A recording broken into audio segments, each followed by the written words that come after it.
제41편 다윗의 시. 인도자를 따라 부르는 노래. 가난한 자를 보살피는 자에게 복이 있으며 재앙의 날에 여호와께서 그를 건지시리로다.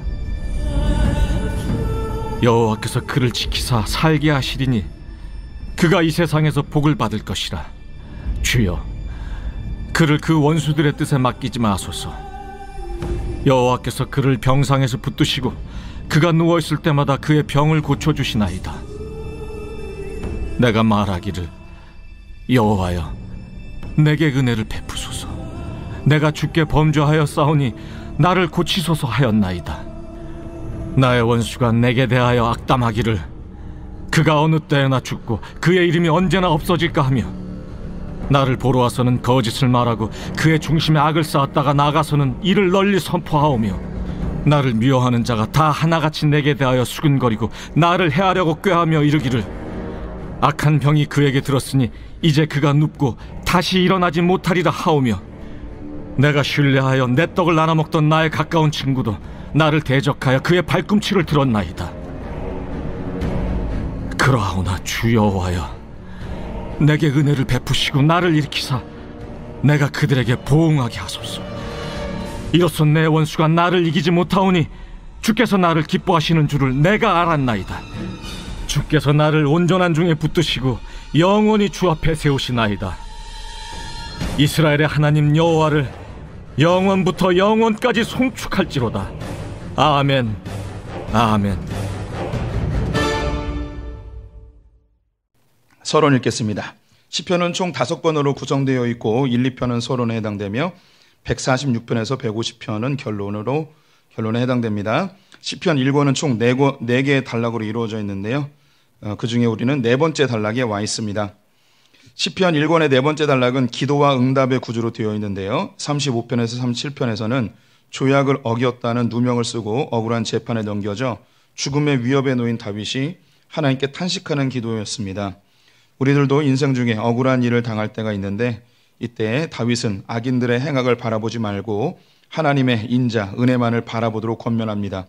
또한 악한 자들로 인해 똑같이 악해지지 말고 오히려 하나님이 기뻐하시는 의의 길로 걸으라고 권면을 하고 있습니다.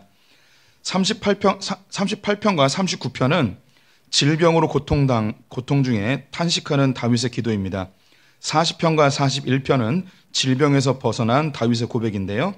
40편에서는 질병으로 인해 다윗이 새롭게 깨달은 하나님에 대해 새 노래로 찬양을 하였습니다. 이전까지 종교적인 모습에서 질병으로 인해 말씀에 근거한 신앙으로 성숙되었다고 고백합니다. 동시에 앞으로 질병이나 고난이 또 다가올 텐데 그때도 은혜와 긍휼을 베풀어 달라고 기도를 하고 있죠. 이제 두려움보다는 그 은혜를 경험하고 또 다른 찬양과 감사를 선포할 각오가 되어 있음을 고백한 것입니다. 시편 40편 지난주에 봤는데요.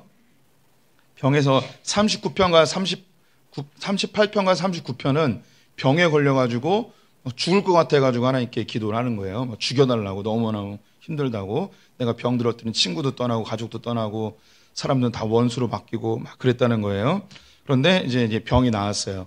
병이 나으면서 하나님께 하나님께 찬양하는 것이 하나님, 내가 병에 걸렸었는데 예전에 경험하지 못했던 새로운 하나님을 경험했습니다. 이전까지 나는 좋은 제물을 드리고 절기를 잘 지키고 예배를 열심히 드리면 이것이 신앙생활에 제일 중요한 건지 알았는데 이게 아니었고, 내가 그렇게 열심히 신앙생활을 했으면 내가 병에 안 걸렸어야 되는데 이렇게 병에 걸리고 보니 이게 정말 중요한 게 아니고 하나님의 말씀을 내 마음에 두고 하나님의 말씀대로 살아가는 게 이게 더 중요한 것인 것을 깨달았습니다 하면서 새 노래를 부르는 거죠. 성경에서 새 노래는 새로운 노래가 아니고 내가 새롭게 경험한 하나님을 고백할 때 이것을 새 노래라고 하는 거죠. 그러면서 앞으로 또 고난이 오고 또 질병에 걸리게 될 텐데 그때도 주님, 나에게 긍휼을 베풀어 주십시오. 은혜를 베풀어 주십시오. 왜냐하면 이게 두려움에서 구하는 게 아니고 그 고난과 혹은 질병이나 시련들을 통해서 하나님이 내게 은혜를 베풀어 주시면 내가 또 다른 하나님을 경험하고 예전에 알지 못했던 또 다른 하나님을 깨달음으로 인해서 그것이 너무 기대가 됩니다. 그래서 다윗이 질병을 통해 바뀌어진 것은 고난이 단지 두려움이 아니고 이 고난을 통해서 새로운 하나님을 경험하게 된다는 이 진리를 깨달았다는 거죠. 이제 41편 오늘은 어떤 내용을 가지고 있는지 41편에서도 질병에서 벗어난 다윗이 어떤 고백을 하는지 함께 살펴보도록 하겠습니다. 1절에서 3절 교독할게요. 다윗의 시 인도자를 따라 부르는 노래. 가난한 자를 보살피는 자여 복이 있으며 재앙의 날에 여호와께서 그를 건지시리로다. 여호와께서 그를 지키사 살게 하시리니 그가 이 세상에서 복을 받을 것이라. 주여 그를 그 원수들의 뜻에 맡기지 마소서. 함께 읽습니다. 여호와께서 그를 병상에서 붙드시고 그가 누워있을 때마다 그의 병을 고쳐주시나이다. 아멘. 1번입니다. 여호와께서 재앙의 날에 누구를 건지시나요? 가난한 자를 보살피는 자, 그를 건지십니다. 네, 오늘 우리가 성경에서 흔히 보지 못하던 내용이 나오는데요. 함께 보겠습니다. 다윗의 제사장적 선포. 시편 41편은 시편 1권의 마지막 찬양입니다. 그러니까 1권이 1편부터 41편까지예요. 이게 그러니까 1편이 다시 이야기할게요. 이건 질문을 하는 게 좋아요. 제가 설명하기보다. 시편은 몇 권으로 되어 있습니까? 다시. 그래서 제가 질문을 해야겠다는 생각을 한 거예요. 우리는 서론에서 다 읽었어요. 시편은 몇 권으로 되어 있습니까? 오, 맞습니다. 어렵지 않아요. 모세오경은 몇 권입니까? 네, 이것도 어려워요. 모세오경이잖아요. 5라고 써 있잖아요. 갑자기 목회하기 싫어지네. 다시 질문할게요. 모세오경은 몇 권으로 되어 있습니까? 5권. 시편은 몇 권으로 되어 있습니까? 5권으로 되어 있습니다. 네, 쉬리도 대답을 하는데 소품교회 성도님들은 대답 못하면 안 되죠.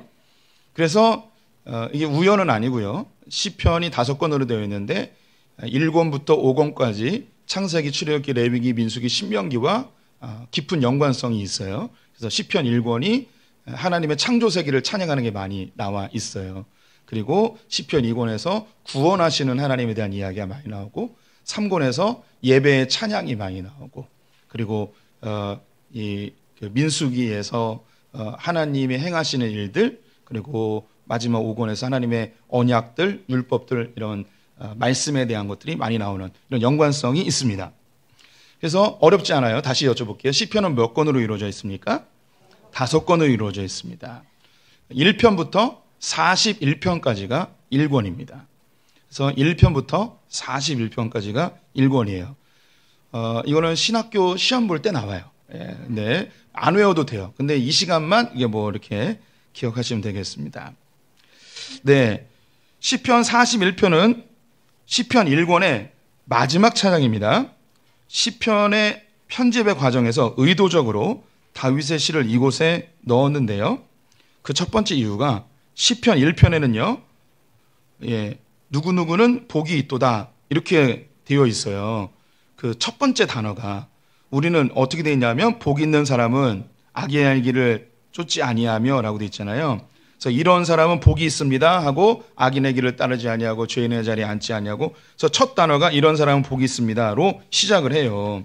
그런데 시편 41편도 이러이러한 사람은 복이 있습니다로 시작을 해요. 그래서 시편 1편의 첫 단어와 시편 41편의 첫 단어가 똑같아요. 그래서 그 시편을 편집하는 후손들이 시편 1권을 모을 때에 1권을 만들 때에 시편 1편과 시편 41편을 맨 처음과 끝에 놓으면서 이것이 한 권임을 의도적으로 보여주고 있는 거죠. 네. 그런데 여기 시편 41편에는 어떤 사람이 복이 있는가? 가난한 자를 돕는 자가 복이 있다고 했어요.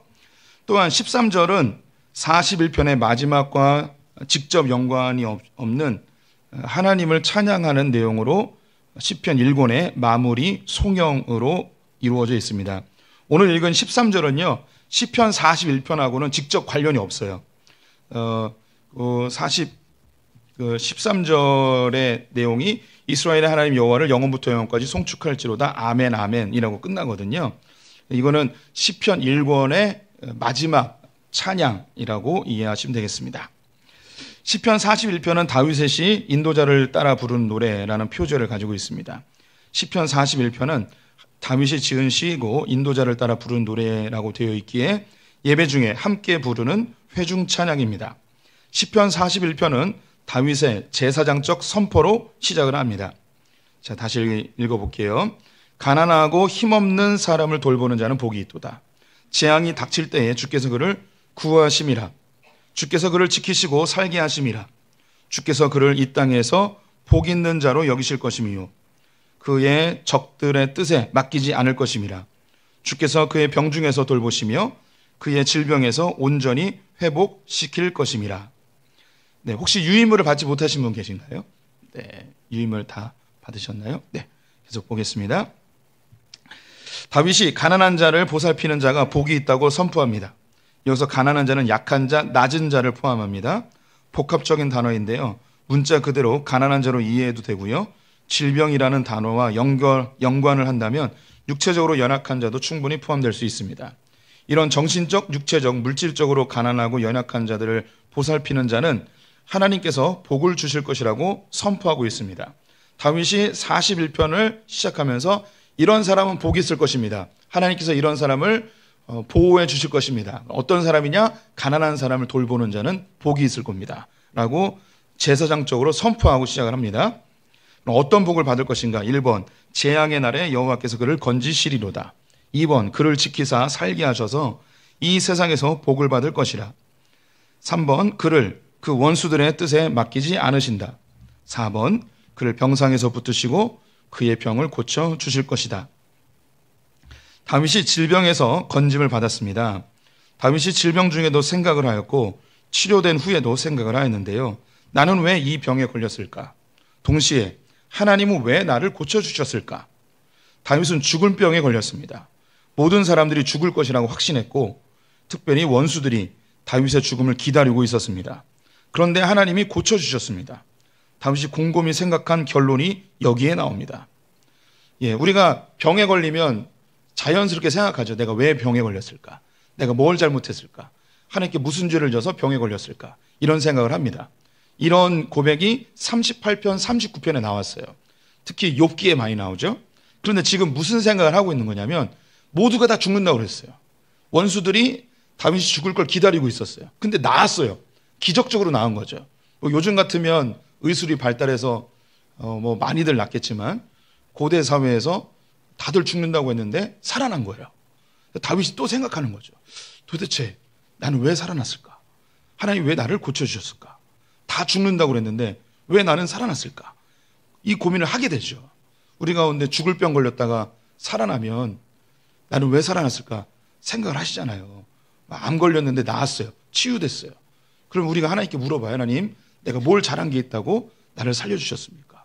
교통사고 빵 났는데 하나도 안 다쳤어요. 그러면 그냥 운이 좋았다라고 세상 사람들 생각하겠지만 우리는 다시 한번 돌아보죠. 하나님이 나를 왜 살려주셨을까? 이런 생각을 합니다. 옛날에 한번 얘기한 것 같은데 갑자기 생각났어요. 고속도로 평택을 가고 있는데요. 4차선을 가고 있었어요. 그런데 덤프트럭이 제 앞으로 확 들어온 거예요. 그래서 저는 이걸 꺾어버렸죠. 확 꺾었어요. 확 꺾었는데 휴게소 입구였어요. 그래서 만약 휴게소 입구가 아니었으면 가드레일 이렇게 쳐박고 아마 부딪혔을 거예요. 깜짝 놀라가지고 확 돌렸는데 휴게소로 쑥 들어가 버렸어요.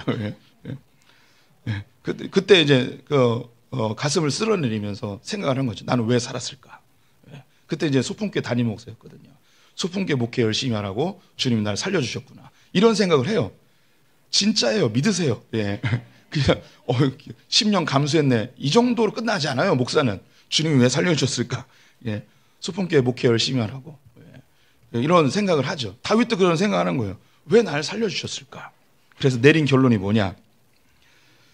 가난한 자를 보살피는 자에게 복이 있으며 여호와께서 그가 누워있을 때마다 그의 병을 고쳐 주시나이다. 다윗이 내린 결론은 하나님께 치유의 복을 받았는데 그 복의 이유가 자신이 가난한 자들, 약하고 낮은 자들을 보살폈다는 것이 떠오른 것입니다. 이것은 40편에 나오는 내용과 연관이 있는데요. 여호와여 주의 긍휼을 내게 거두지 마시고 여호와여 은총을 베푸사 나를 도우소서. 하나님이 자신에게 긍휼을 베푸신 이유가 가난한 자에게 긍휼을 베풀었기 때문이라는 것을 고백하고 있는 거죠. 이것은 성경적으로도 근거가 있어요. 마태복음 5장 7절 같이 읽습니다. 시작. 긍휼히 여기는 자는 복이 있나니 그들이 긍휼히 여김을 받을 것이며. 다윗이 곰곰이 생각한 거예요. 왜 나는 나았을까? 하나님 왜 나를 고쳐주셨을까? 내가 뭘 잘한 게 있을까? 곰곰이 생각해 보니까 하나님은 긍휼히 여기는 자를 긍휼히 여기시는 분이신데 내가 가난한 자들과 연약한 자들을 도왔던 것 하나님께서 그걸 기억하셔서 그 은혜를 나에게도 베풀어 주셨나 보다 라고 깨달은 거죠. 그러면서 믿음의 후배들에게 제사장적으로 선포한 겁니다. 여러분, 내가 예전에 가난한 자와 연약한 자들을 돌본 일이 있었는데 하나님이 이걸 기억하셔서 나에게 다시 생명을 주셨습니다. 여러분들도 가난한 자들을 긍휼히 여기면 복을 받습니다. 질병에서 건짐을 받고 원수의 손에 노란하지 아니하고 하나님의 악에서부터 건져주실 것입니다. 그래서 가난한 자를 돌보는 자는 복이 있습니다 라고 선언을 하는 거죠. 우리 성도님들, 연약하고 가난한 자를 돌보면 나에게 하나님의 복이 올 것을 믿으십니까? 네, 거기에 한 증거로 한 가지 이야기를 해드릴게요. 뒤에 넘어가시면 이것은 단순히 성경의 경험이 다윗의 경험만은 아닙니다. 다윗의 고백은 예언적 선포이고 하나님의 마음입니다. 윤치호 선생님이라고 계십니다. 독립운동가 윤치호 아니고요. 윤치호 선생님은 전라남도 한평 출신으로 어린 나이에 가족의 생계를 책임져야 했습니다. 1924년 미국 선교사 줄리아 마틴에게서 기독교 신앙을 받아들인 뒤 목포에서 전도사 활동을 하며 거리의 고아와 불황아들을 돌보다가 1928년 공생원을 설립하였습니다. 이로 인해 그는 거리의 고아들을 돌보는 덕분에 거지 대장이라는 별명을 얻게 되었습니다. 한국 전쟁 중 1950년 북한군이 목포에 진입했을 때 자신의 부인 윤학자와 함께 이승만 정권 하에서 구장, 오늘날의 동장 같은 건데요. 구장으로 활동했다는 이유로 인민재판에 회부되었습니다. 그러나 목포 주민들이 적극적으로 변호하여 무죄로 풀려나게 되었습니다. 이후 북한군이 철수하고 한국군이 재진입하면서 반대로 인민군을 도왔다는 혐의로 다시 체포가 되었습니다. 그런데 이때도 다시 한번 주변 이웃들이 구명활동을 하여 석방이 되었습니다. 윤치호 선생은 1951년 1월 공생원 아이들을 위해 식량 조달을 요청하기 위해서 전남 도청에 들렸다가 행방불명되어 죽음을 맞이하였습니다. 이 윤치호 선생님, 독립운동가 독립업회에 있었던 그 윤치호 선생님하고 이름이 똑같은데 목포에서 활동하신 거지 대장으로 불려졌던 전도사님이에요. 그가 가난하고 굶주린 자들을 도와줬더니 인민군에게 잡혀서 총살을 당할 뻔했는데 인민들이 와가지고 이 사람을 변호해줘서 살아나게 된 거죠. 또 국군에게 잡혀가지고 공산당을 도왔다는 이유로 죽을 뻔했는데 또 사람들이 와서 또 구명활동해서 살아나는 긍휼을 베풀었더니 자기의 긍휼이 돌아오는 이런 신기한 일이 벌어졌습니다. 그런데 이분의 이야기도 재밌는데 재밌다기보다는 감동적인데 그 아내의 이야기도 윤학자 여사에 대한 이야기도 재밌어요. 한번 또 읽어볼게요. 윤치호 선생의 아내 윤학자 여사는 일본에서 태어나 조선 총독부 관리였던 아버지를 따라 1919년 목포에 오게 되었습니다. 어머니는 독실한 크리스천이었는데 공생원에서 일본어 교사를 구하지 못한다는 이야기를 듣고 봉사하러 갔다가 윤치호 선생과 결혼을 하게 되었습니다. 죽는 순간까지 한국의 고아들을 위해 살았습니다. 그녀는 1964년 문화훈장 국민장을 받았고 1967년에는 일본 정부로부터 남수포장을 수여받았습니다. 1965년 목포시는 시민상을 제정하는 원년에 목포 시민들의 압도적 지지로 목포 시민상을 받게 되었습니다. 윤학자 여사는 남편 없이 홀로 공생원 아이들을 돌보다가 1967년 10월 19일 갑자기 쓰러져 일어나지 못하게 되었습니다. 1년 뒤 1968년 10월 31일 56세의 나이에 세상을 떠나셨습니다. 그녀의 장례식은 11월 2일 목포시 최초의 시민장으로 치러졌습니다. 목포역 광장에서 열린 그녀의 장례식에는 무려 3만여 명의 시민들이 그녀의 죽음을 애도하였습니다. 그 당시 목포 시민이 16만여 명이었는데 이 3만 명이 왔다는 것은 어마어마한 사람들이 모여든 거죠. 이 두 분의 이야기는 한일 합작 영화 사랑의 묵시록이라는 것으로 만들어져서 텔레비전에서 방영한 적이 있었어요. 한번 궁금한데요. 이 사랑의 묵시록을 보신 분이 있으십니까? 예, 아무도 없습니까? 예, 여기 남자 주인공이 기룡우 씨예요. 아, 예, 네, 별로 관심이 없어 보이시는군요. 네, 저는 이 영화를 봤어요. 예, 그래서 재밌게 봤습니다. 유튜브에 검색하시면 전 풀로 보진 못하지만 이렇게 좀 짧게 보실 수 있습니다. 네, 여기서 나오는 성경적 진리, 긍휼히 여기는 자가 긍휼히 여김을 받는, 사람들로부터 긍휼을 받기도 하고 하나님께 직접 긍휼을 받기도 하고. 그래서 다윗이 고백하는 거예요. 자기가 곰곰이 생각했는데 왜 하나님이 나를 치료해 주셨는가? 내가 가난하고 약한 자들을 도왔던 것이 하나님께 기억되어서 나에게 이렇게 은혜를 주시는구나, 이런 생각을 하게 되는 거죠. 이것은 성경에 기록되어 있기 때문에 단지 다윗의 경험이 아니고 이건 하나님의 선포인 줄 믿습니다. 4절부터 9절까지 교독할게요. 내가 말하기를 여호와여 내게 은혜를 베푸소서. 내가 주께 범죄하였사오니 나를 고치소서 하였나이다.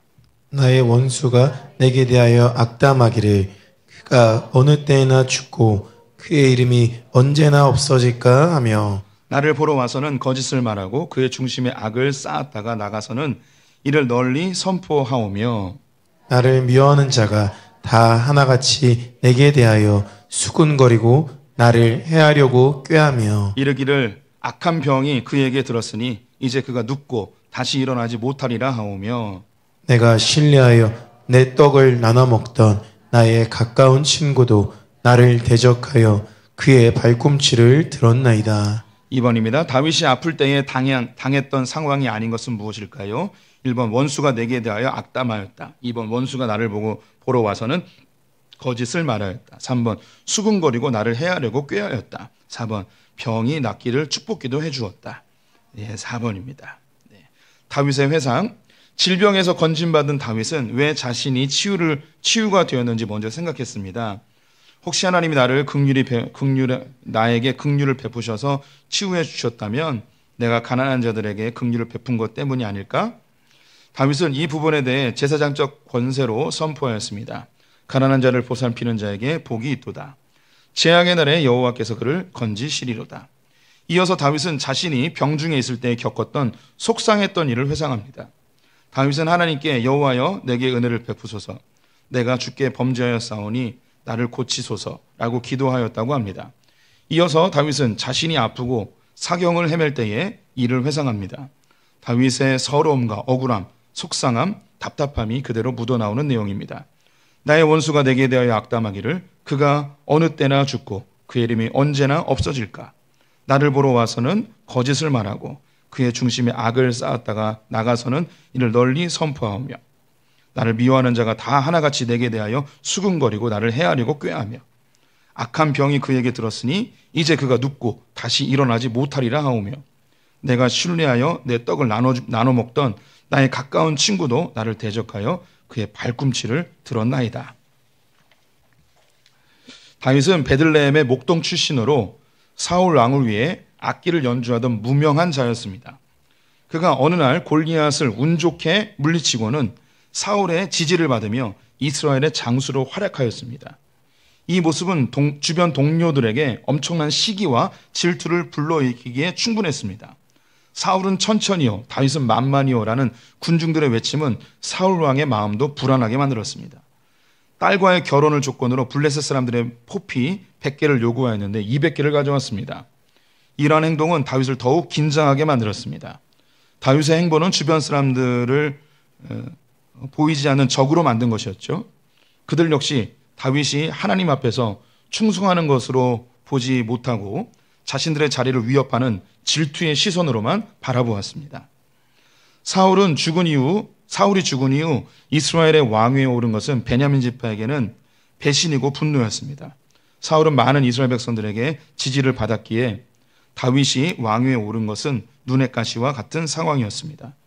이런 형편에 다윗이 질병에 걸려 죽게 되었다는 것은 슬픔이 아닌 하나님의 징계처럼 보였을 것입니다.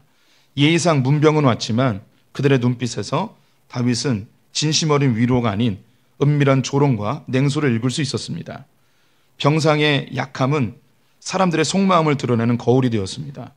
동정심과 공감 대신 차가운 평가와 왜곡된 해석이 가득했습니다.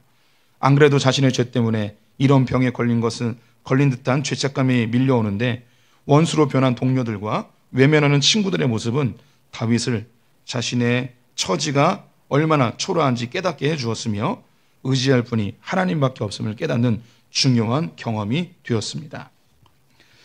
요한복음 13장 8절 말씀 같이 읽어볼까요? 시작. 내가 너희 모두를 가리켜 말하는 것이 아니니라. 나는 내가 택한 자들이 누구인지 알미라. 그러나 내 떡을 먹는 자가 내게 발꿈치를 들었다 한 성경을 응하게 하려는 것이니라. 시편 41편 9절을 예수님께서 마지막 만찬에서 사용하셨습니다. 가룟 유다의 배신이 예언의 성취임을 보여주는 것이죠. 예수님은 베들레헴 구유에서 태어난 천한 신분이었습니다.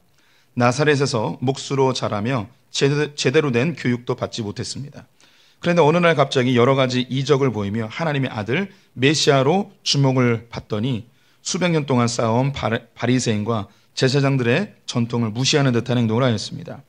예수를 나무랄 수도 없는 것이 예수님의 이야기가 틀린 것이 없었고 백성들이 절대적으로 지지를 하고 있었습니다. 종교적 기득권을 가지고 있던 바리새인들과 종교 지도자들은 예수에 대한 시기와 질투가 점점 많아지게 되었고 예수님에게 실망한 제자 가룟 유다의 실망감을 이용해 예수를 십자가에 죽게 하였습니다.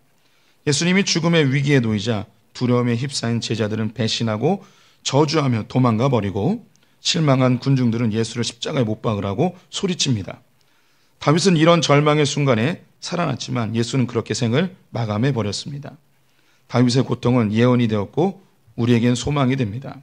내가 죽을 절망의 순간에 예수가 대신 죽으시고 우리를 살리셨기 때문입니다.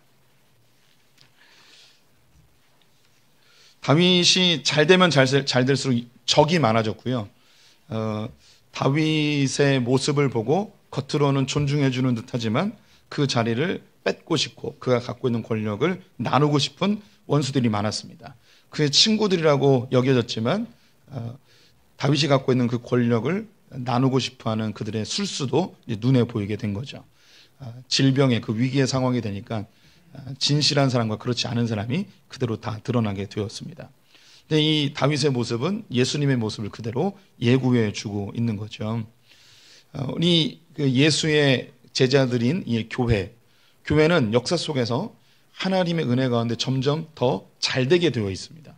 이것은 2000년 기독교 역사가 그것을 보여주고 있죠. 교회가 점점 잘되면 잘될수록 이 세상은 교회를 시기하게 되어 있습니다.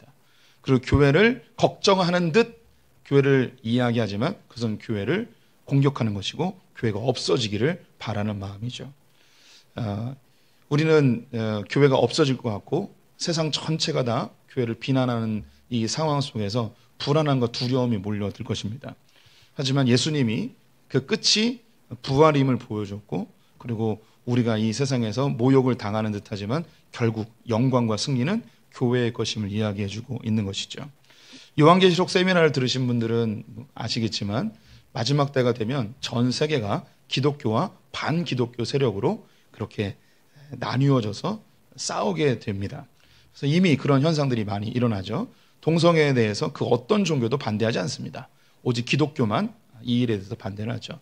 페미니즘, 진화론, 차별금지법, 공산주의, 이 세상에 있는 많은 이 여러 상황들에 대해서 다른 종교들은 별 관심이 없습니다. 하지만 기독교는 성경의 가치관과 적대적이기 때문에 끊임없이 싸우죠. 목숨 걸고 싸웁니다. 근데 나중에는 점점 교회가 더 위축되어져 가겠지만 그래도 우린 두려워하지 않아도 될 것이 결국 승리와 영광은 교회의 것이 될 것입니다. 이 죽어가던 다윗을 살리셨던 하나님, 실제로 죽으신 예수 그리스도를 살리셨던 그 하나님, 교회가 다 몰락하고 끝날 것 같지만 결국 승리는 우리의 것임을 기억하셔서 담대하게 신앙생활 하시기를 축원드립니다. 우리 10절부터 13절 교독할게요. 그러하오나 주 여호와여 내게 은혜를 베푸시고 나를 일으키사 내가 그들에게 보응하게 하소서. 이로써 내 원수가 나를 이기지 못하오니 주께서 나를 기뻐하시는 줄을 내가 알았나이다. 주께서 나를 온전한 중에 붙드시고 영원히 주 앞에 세우시나이다. 이스라엘의 하나님 여호와를 영원부터 영원까지 송축할지로다. 아멘, 아멘. 다윗은 병중에 원수들이 찾아와 거짓된 위로를 하자 하나님께 뭐라고 간구하나요? 내가 그들에게 나를 일으키사 내가 그들에게 보응하게 하소서. 내가 이제 병들어서 얘네들이 나 무시하는데 나 일어나서 쟤네들 코를 납작하게 만들어지게 해달라고 그렇게 기도했다고 합니다. 아프면 서러워요. 아프지 마십시오. 다윗의 간구. 다윗은 질병 중에 죽을 것 같았습니다. 그가 도망자의 세월인지 헤브론의 왕이었는지 통일 이스라엘 왕이었는지 알 수 없지만 자신을 찾아와 위로하는 사람들은 거짓된 자들이었습니다. 다윗이 죽기를 기다리던 자들이었죠. 친구라고 생각했던 자들도 위기의 상황이 되니 숨겨두었던 배신의 이빨을 드러내었습니다. 이때 다윗은 다시 하나님께 기도합니다. 주 여호와여 내게 은혜를 베푸시고 나를 일으키사 내가 그들에게 보응하게 하소서. 다윗은 건강을 되찾아 이제 분명히 깨달은 것이 있습니다. 첫 번째, 내 원수가 나를 이기지 못하오니 주께서 나를 기뻐하시는 줄을 내가 알았나이다. 2번, 주께서 나를 온전한 중에 붙드시고 영원히 주 앞에 세우시나이다. 다윗은 자신이 하나님의 기도를 하나님이 자신의 기도를 왜 들어주셨는지 고백합니다. 하나님이 자신을 기뻐하셨기 때문이라고 합니다. 다른 이유가 없이 하나님이 기뻐하셨기 때문이라는 것이죠. 하나님은 다윗을 기뻐하였고 다윗은 하나님을 온전히 붙들었습니다. 다윗이 하나님만 의지하였더니 하나님이 다윗을 온전한 몸으로 회복시켜 주셨습니다. 이게 마지막에 그 깨달은 그 다윗의 고백이에요. 자기가 왜 나았는지 곰곰이 생각했는데 처음에는 내가 가난한 자들에게 긍휼을 베풀었던 거 이거 하나님이 기억하셔서 나를 고쳐주셨구나. 이것도 분명히 있어요. 그래 더 깊이 생각해 보니까 한 가지를 더 깨달았어요. 아무 이유 없이 하나님이 나를 기뻐하시기 때문에 나를 더 보고 싶으셔서 나를 일으켜 세워주셨구나. 그래서 내가 죽을 거라고 저주하였던 그 원수들의 코를 납작하게 만들어 버렸구나. 근데 이것이 그 예수님에게 그대로 나타나요. 뒤에 볼게요. 예수님이 세례를 받으실 때에 하늘로부터 소리가 들렸습니다. 이는 내 사랑하는 아들이요 내 기뻐하는 자라. 하신 말씀은 하나님이 예수님을 기뻐하신다는 확증이었죠. 세례는 예수님의 공생의 시작이었지만 동시에 십자가의 길을 향하는 출발점이기도 하였습니다. 하나님은 미리 그 길이 고난과 배신, 죽음으로 이어질 것을 아셨지만 아들이신 예수님을 기뻐하시고 끝까지 붙드실 것을 선포하신 것입니다. 다윗이 병상에서 하나님께 붙들려 온전히 회복된 것처럼 예수님은 십자가의 죽음 후 부활을 통해 하나님의 기뻐하심을 완전히 드러내셨습니다. 사람들의 눈에는 다윗의 병이 하나님의 징계처럼 보였지만 하나님은 그를 회복시키셨고 사람들의 눈에는 예수님의 십자가가 실패처럼 보였지만 하나님은 그를 죽은 자 가운데서 일으키셨습니다. 결국 시편 41편의 고백은 다윗의 개인적인 체험을 넘어 예수 그리스도의 죽음과 부활 속에서 온전히 성취되었습니다. 하나님이 기뻐하시는 자는 고난을 당할지라도 결코 버림받지 않으며 마침내 하나님의 영원한 임재 앞에 세워지게 될 것입니다. 아멘. 다윗이 자기가 왜 나았는지, 왜 나를 조롱하는 원수들 앞에 다시 나를 세우셨는지 생각해 본 결과 다른 이유 없이 하나님 나를 기뻐하시기 때문에 나를 살려주셨구나. 우리 성도님들이 하나님이 복을 주세요. 은혜를 주시기도 하고 그러면 우리는 자칫 잘못 생각할 수 있는 게 내가 하나님께 공로가 있고 하나님 앞에 업적이 있고 하나님께 충성하고 헌신하고 나의 신앙생활의 경력들을 하나님이 계산해서 나에게 이런 은혜를 주시는구나라고 생각하신다면 이거는 큰 오산입니다. 하나님이 우리에게 은혜를 주신 이유는 하나님이 저와 우리 성도들을 그냥 기뻐하시기 때문입니다. 주님이 나를 좀 더 기뻐해 주시길 바라는 분들이 계실 수 있겠는데 하나님은 실수가 없으신 분이십니다. 다윗이 원수들 앞에 죽을 것 같았지만 살리셔서 그를 당당하게 세워주신 것처럼 하나님은 예수 그리스도를 사랑하셨고 그 죽음 앞에 다 끝난 것 같았지만 부활하셔서 그 원수들 앞에 부활의 모습을 세우셨습니다. 우리 성도님들과 교회가 이 세상에서 몰락하는 듯 하지만 하나님은 우리를 향하여서 나의 어여쁜 자여, 나의 사랑하는 자여, 나와 함께 가자 이야기하며 우리를 어여쁜 신부로 대하시며 우리를 기뻐하시고 우리를 향하여 기쁨을 감추지 못하시는 그 하나님, 그 하나님이 우리를 살리는 애십니다. 그리고 그 원수들 앞에 하나님이 사랑하는 자가 어떤 복을 받는지 우리에게 증거로 보여주실 것입니다. 하나님이 사랑했던 믿음의 한 선배 소개해 보겠습니다. 존 버년인데요. 존 버년은 영국 베드퍼드의 가난한 땜장이 집안에서 태어났습니다. 땜장이는 옛날에 냄비나 후라이팬 같은 거 구멍 뚫리면 그거 메꿔주는 사람들 땜장이입니다. 요즘은 그냥 구멍 나면 버리죠. 예. 옛날에는 그거 다 떼워서 쓰고 소 떼워서 쓰고 막 그랬었던 거 기억나실 거예요. 학문적 배경도 부족했고 한때 방탕한 삶을 살았으나 결혼 후 아내의 영향으로 성경을 접하게 되면서 회심을 경험하였습니다. 그는 정식 목사 안수를 받지 않았지만 강력한 복음 설교와 깊은 영적 통찰로 많은 이들에게 영향을 주었습니다. 그러나 당시 영국의 국교회인 성공회에서는 국교회 외에 예배와 설교가 금지하던 시기였기에 존 버년은 공식 허가 없이 설교했다는 이유로 체포가 되어 12년 동안 감옥에 갇히게 되었습니다. 그는 감옥 안에서 고통의 나날을 보냈습니다. 무엇보다 앞을 보지 못하던 맏딸 메리를 돌보지 못한다는 마음과 생계 수단이 끊겨진 가족들의 고통에 너무 힘들어했습니다. 또한 자신을 향한 사람들의 비난과 조롱에 마음이 무너졌습니다. 많은 사람들이 존 버년을 보며 불법 설교자, 교회를 어지럽히는 자라고 수군거리고 비난하였습니다. 그러나 하나님은 존 버년을 기뻐하셨고 존 버년은 하나님을 온전히 의지하였습니다. 존 버년은 감옥 안에서 사탄이 나를 무너뜨리려 했지만 하나님이 내 영혼을 붙드시고 나를 무너뜨리지 않게 하셨다라고 고백하였습니다. 그는 감옥에서 세계적인 저작을 만들어냅니다. 그것이 전 세계에서 성경 다음으로 많이 읽힌 철로 역정이라는 책입니다. 철로 역정은 한 그리스도인이 멸망의 도시를 떠나 하늘의 도성을 향해 가는 여정을 비유적으로 그린 작품으로 세상의 욕망과 시험, 배신, 절망 속에서도 하나님이 어떻게 신자를 붙드시는지를 보여주는 작품입니다. 그는 1672년 감옥에서 나와 정식으로 침례교 목사가 되어 사역을 하였습니다. 그는 영국의 바울이라는 별칭을 얻게 되었습니다. 그는 한 번 더 감옥에 수감되는 고통을 당했지만 고난을 두려워하지 않고 옥중에서도 계속 복음을 전하며 삶을 살았습니다. 그는 1688년 60세의 나이에 생을 마감하게 되었습니다.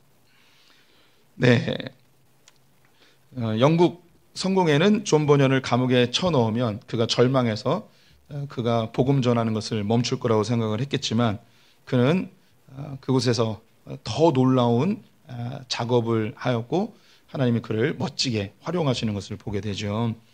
우리가 하나님을 의지하면 하나님이 우리를 기뻐하십니다. 우리가 하나님이 나를 얼마나 기뻐하시는지 그 하나님과의 친밀한 관계가 있으면 어떤 어려움도 심지어 죽음도 뚫고 나갈 수 있게 되는 거죠. 우리 옆 사람에게 격려했으면 좋겠습니다. 당신은 하나님이 기뻐하는 자입니다. 네, 하나님이 우리 성도님들 얼마나 기뻐하는지 몰라요. 그래서 그 하나님이 나를 기뻐하신다는 이 신뢰를 절대 놓지 마십시오. 내가 겪는 고난, 어려움, 하나님 날 싫어하는 거 아닐까, 날 버린 거 아닐까, 이런 의심, 사단이 주는 의심을 멀리 던져버리십시오. 주님은 자기의 아들을 아낌없이 내어주실 정도로 우리를 너무너무 사랑하시고 너무너무 기뻐하십니다. 그래서 내게 주어진 삶의 환경은 나를 나 되게 하는, 하나님이 나를 완성시키는 하나님의 손길임을 기억하시고 조금 불편하고 부족한 거 개선하기 위해 노력하지만 힘쓰고 애쓰면 너무 지나치게 그걸 애쓰지 말고 집착하지 말고 하나님께 맡기면서 기쁘게 즐겁게 사셨으면 좋겠습니다. 히브리서 13장 말씀 읽으면서 마무리해 볼게요. 같이 읽습니다. 그가 친히 말씀하시기를 내가 결코 너를 버리지 아니하고 너희를 떠나지 아니하리라 하셨느니라. 그러므로 우리가 담대히 말하되 주는 나를 돕는 이시니 내가 무서워하지 아니하겠노라. 사람이 내게 어찌하리요 하노라. 아멘. 기도하겠습니다.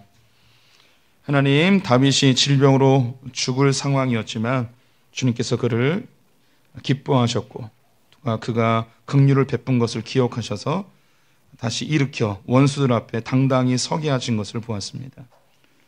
하나님이 기뻐하시는 예수 그리스도가 죽었지만 부활시키셔서 원수들 앞에 당당히 서게 하신 것처럼 이 땅의 교회가 패하고 몰락해 가는 듯하지만 이 하나님의 신부된 교회가 당당하게 원수들 앞에 다시 서서 하나님 기쁨 받고 사랑받는 존재임을 입증시키실 줄 믿습니다. 하나님, 우리가 그리스도인이라는 것이 얼마나 위대하고 복받은 일인지 기억하며 오늘 말씀처럼 우리도 은혜 받은 자로 은혜 베풀기를 즐겨하게 하시고 하나님 나라를 기뻐하신 것을 잊지 않고 끝까지 주는 붙드는 자들 되게 하여 주시옵소서. 예수님의 이름으로 기도드렸습니다. 아멘.